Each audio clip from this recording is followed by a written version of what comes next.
Hey everybody, I'm Katie, and welcome to Head of the Class. I am joined today by Mrs. Donna Brunetti, one of Freedom Project Academy's high school teachers. Mrs. Brunetti has been teaching in the science and math departments since 2017.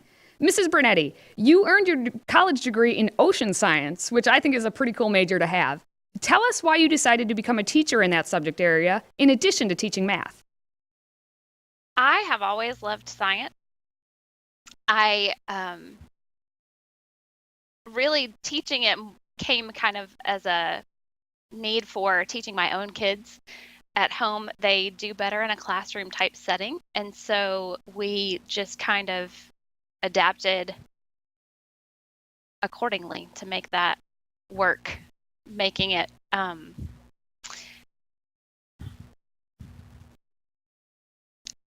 I'm a better teacher for more than one student than just sitting down with my own kid one-on-one. And so it started off that way, kind of teaching at a co-op, a class that my kid needed. And we know that math can be a challenge for many students. And then you add math into science, especially in chemistry, and frustrations may arise. So how do you present your subjects in the virtual classroom to engage with these students and help them learn the material? Good question. Math is the language of science. There's a lot of math, there's a lot of science you can't do without math. And so I try to break it down step by step and remind them of what courses they're learning these concepts in. There's a lot of tie-ins from Algebra 2. For example, when you're doing gas law problems in chemistry, it's the same time that they're doing gas law problems in Algebra 2. So they can see that tie-in, and it makes it a little easier. All right, and when you are not up to your ears in math and chemical equations, what do you like to do in your free time? I like to crochet. I have 4 kids really close together in age, and so as a young mom who is constantly everything I did never ended, I was looking for something that stayed finished when I got done with it. So I started crocheting and have just continued to do that. I find it relaxing, and it's nice to have a finished something that's useful. Excellent. And your teaching experience extends beyond a decade, which also includes homeschooling your children. Why did you decide to start teaching for FPA?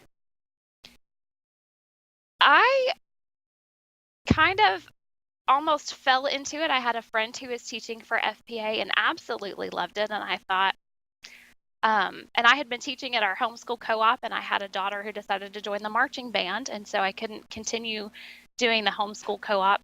And so I applied to work at FPA in December, thinking I would start in August, and was interviewed and asked to start 2 weeks later.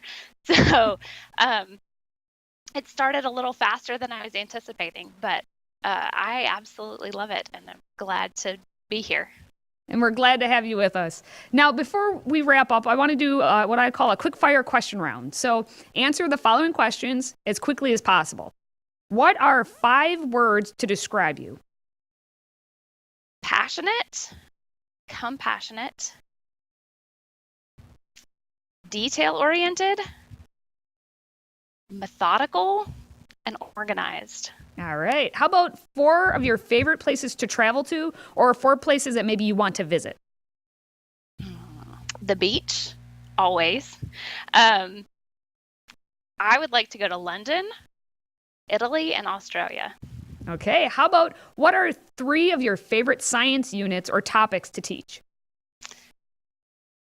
For marine biology, my absolute favorite is sea turtles. My second favorite is probably coral reefs, and my favorite chemistry unit is acids and bases. All right. How about your 2 favorite math formulas? The quadratic formula and either the power rule for differential equations for finding the derivative, or the U substitution. All right. And finally, what is one piece of advice you have for your students? so hard to give just one. Probably my top piece of advice for students, because I mostly teach upper high school, so they're looking at moving on to college and or not college, going into a career of some type, and beginning to make those really important life decisions. So my top piece of advice probably boils down to keep your eyes on Jesus. We're studying the book of Mark right now in my small group, and we recently read about Peter getting out of the boat and walking on the water toward Jesus. And as long as he kept his eyes on Jesus, he was fine. But as soon as he took his eyes off of Jesus, he began to sink. And that applies to our lives as well. If we are looking at these decisions we have to make, and where are we going to go to college, who are we going to marry, what are we going to do with the rest of our lives, and those kinds of things, it's easy to become overwhelmed and let those overtake us. If we keep our eyes on Jesus, we'll stay above the waves. All right, great piece of advice. Mrs. Brunetti, thank you for being here today. Learn more about our fantastic teachers and Freedom Project Academy at fpeusa.org.